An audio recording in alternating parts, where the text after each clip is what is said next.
My name's Ian Cheshire, and I'm going to do I hope 15 minutes roughly on the same format that others have done here before.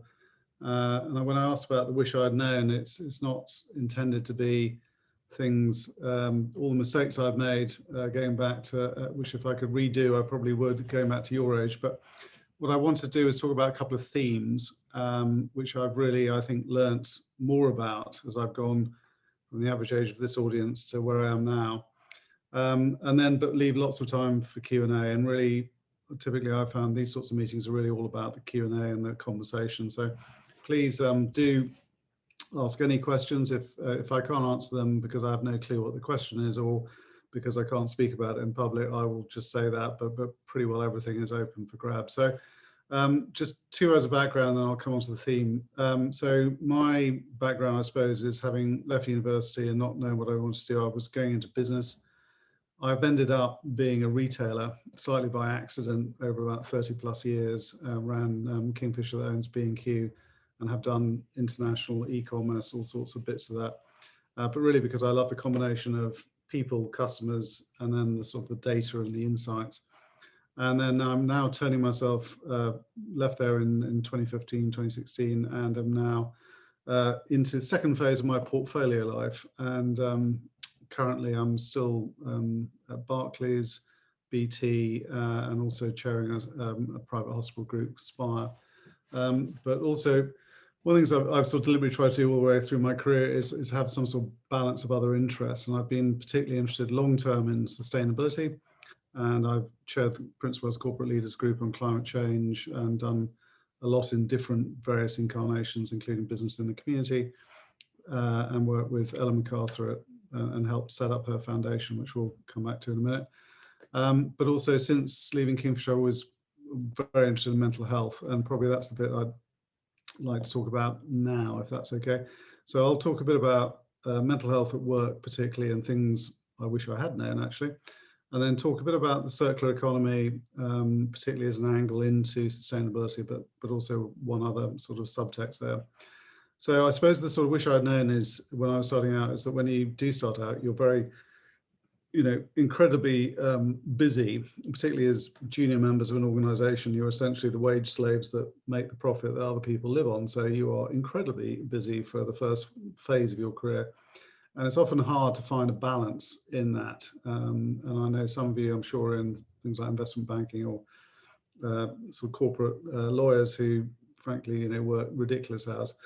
And I don't think I understood early on how important it was to have a sort of more balanced view, not just of this traditional work-life balance, which obviously is critical, but also the sense that in the business or professional world, you can contribute in other fields.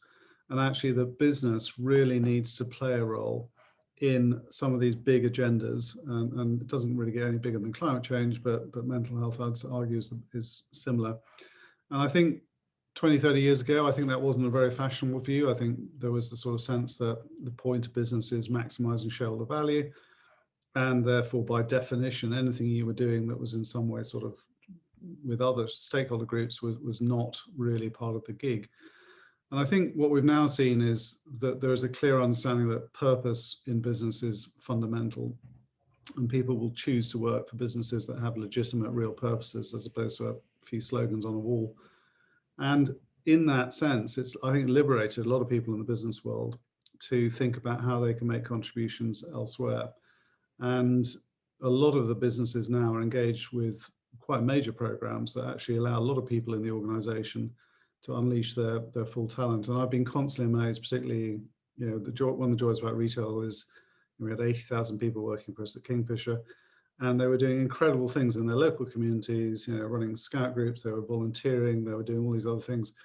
And you realize that was really what we wanted, was the whole person, that they were turning up at work and fully engaged and committed to us because we could engage that broader person. So I think business has gone through a massive shift in that sense. And it's gone from a much sort of more basic time and motion study, sort of mechanistic view of the world, to a much fuller version, which says if business is going to have a purpose, because it has to in order to succeed and have a long-term permission to play, then it has to offer its teams all the way up and down the business a chance to engage and contribute in a lot of different ways. And so a lot of these topics, and if I come on to mental health now and circular economy, are ones that would not have been discussed at all when I was starting out. And I really hope that they are going to be big parts of your futures. So just quickly on mental health, I got involved for a couple of reasons to do, as most people do. You know, 1 in 4 people have an experience of some sort of mental health issue, but frankly, 4 out of 4 will know someone, and it's become now more acceptable. It's not fully clear of stigma, but it has become a lot more sort of acceptable. But it happened in 2 cases. My mother-in-law, and then actually one of my middle son, had a crisis, and I generally realised I had no clue what to do, as opposed to somebody breaks a leg, I'm pretty sure I know where to go and how it gets solved. And it woke me up a bit, and it also made me realise the other reaction I had was that it made me embarrassed that somehow any of this was my fault, particularly as a parent. And the stigma dimension was a real wake-up call. And so when I stepped off being CEO at Kingfisher, and I had worked on a variety of charity things, I decided I wanted to sort of learn a bit more.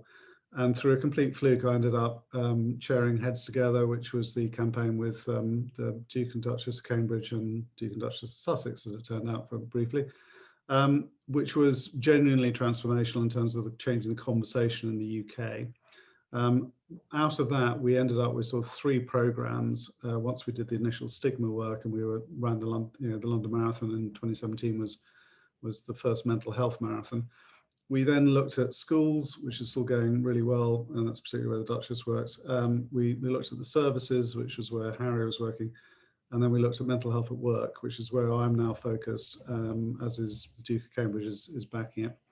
And so I now chair the Mental Health at Work, Thriving at Work Leadership Council, which is a group of both government and businesses trying to share best practice of how mental health in workplace is dealt with. And we're also just announced the launch of a global business collaboration, which is trying to take the same idea globally with HSBC, BHP, BP, Deloitte. I'm going to offend someone now. Unilever, yeah, that small company. And we've trying to take the conversation out to places like Mumbai and Shanghai, where actually generally the conversation is really difficult. So the point I really want to make about mental health is that one of the weird positives of the pandemic has been the fact that people are now in leadership, senior leadership positions, generally talking about people's well-being and understanding that we have to care for the whole individual if we're going to really engage the whole individual. And simultaneously, a lot of the digital content that is now available for mental health, which is a lot better than was 10 years ago, certainly, you know, things I wish I'd known, is being pushed through company portals in a way that wasn't possible before. And the challenge now going forward is to say, look, if you're going to be a leader in a business in the future, you've got to understand the broad well-being of people. And yes, that's actually got a physical well-being. It's also got a real important mental well-being aspect to it. And it's not the mental ill health dimension. It's about being the best person you can be, the most understanding, and the mentally fittest person you can be, in the same way people, you know, try to be physically fit. And I think this landscape has changed at all recognition from 10 years ago. I remember going to a Downing Street thing with David Cameron, and we had CEOs in the room. The idea of a CEO coming to Downing Street to talk about corporate mental health would have been unthinkable 20 years ago, because most businesses would be worried that they were, you know, making people ill by overstressing them, not dealing with them with performance, etc. And there's been a real sea change. But I think what we've done is materially shifted, but not really got into the full delivery stage yet. And when you get into places like India and China, it is way further back. I mean, we're still in the sort of serious stigma stage.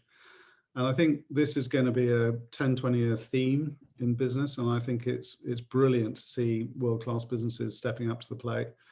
But I would absolutely encourage everyone who, if they have not yet encountered this topic, to really understand how important it is to try and help you as a future leader to really, you know, get the best out of yourself, best out of your team, and really understand that ultimately this is probably entirely cultural about how it's handled inside an organization. So really committed to seeing further development in that area, and hopefully you know, a lot of corporate effort. Second point is on the circular economy. I got involved in sustainability fairly early on, and I get occasionally asked, how did you get involved in sustainability? I'm also an ambassador for WWF, and I do a variety of other things. And I think probably personally, my trigger was I lived out in the Far East, and I was lucky enough at the fairly early age, I think a 12-year-old, to be taken into the rainforest in Borneo, and it was left such an extraordinary impression on me that sense of just how extraordinarily dependent we are on nature sort of somehow lodged with me, and it sort of stayed. But it was really through work, and this is again why I think this group is interesting to try and get you sort of focused on this, because businesses can make change, frankly, at a faster rate often than certainly politicians can. And often business has to solve the problem, which is how do you make changes on sustainability, but in a way that still works for people. So the sort of EG would be that B&Q and Kingfisher as an overall group, B&Q sells lots of woods, tons of kitchens, and as a total now consumes the amount of wood that basically requires a forest the size of Switzerland every year to sustain it. So we had a massive impact, but we can't charge the customer more for making the wood sustainable, but we had to find a way in making systemic change to make that happen. And we've now seen a massive shift in the supply chain towards sustainable wood, because business has basically organized it, created a level playing field.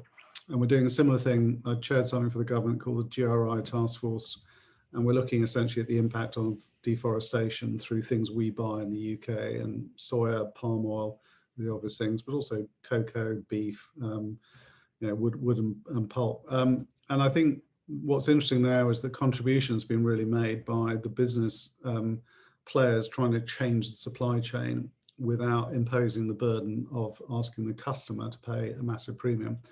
What I found amazing is that each business can do something different. So I wasn't going to worry about palm oil because Unilever could do that, but I was going to worry about wood supply.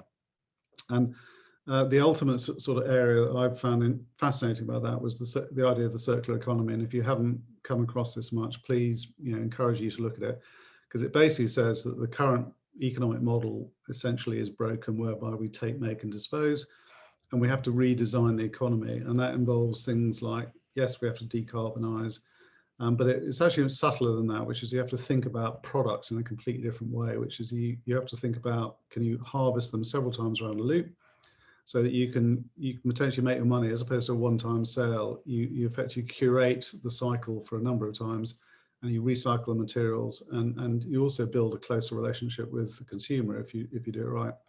And it comes into a very different way of thinking about things, and often a lot to do with renting and paying by hour, but also trying to think about products as opposed to, I create this product, as how am I going to think about the total life cycle? And our particular epiphany point was we tried to create the world's first circular economy power tool, which is a very blokish thing to try and come up with.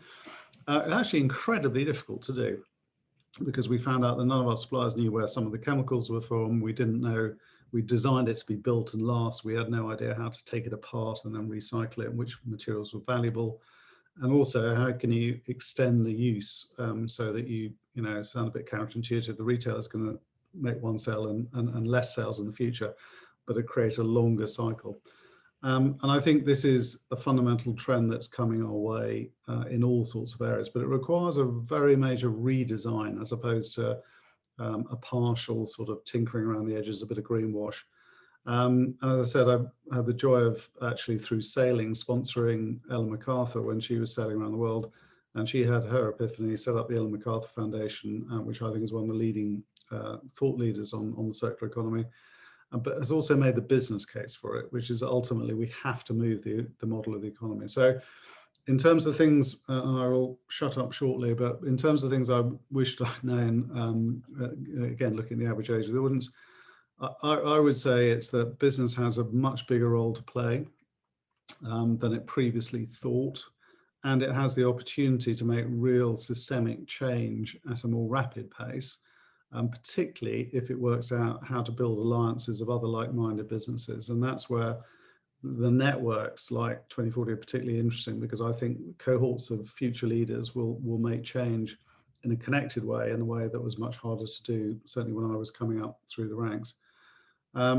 And I think the sort of final point I would sort of stress is, I think there are lots of opportunities now for individuals to create contributions, places they can make a difference, that possibly were not, available beforehand.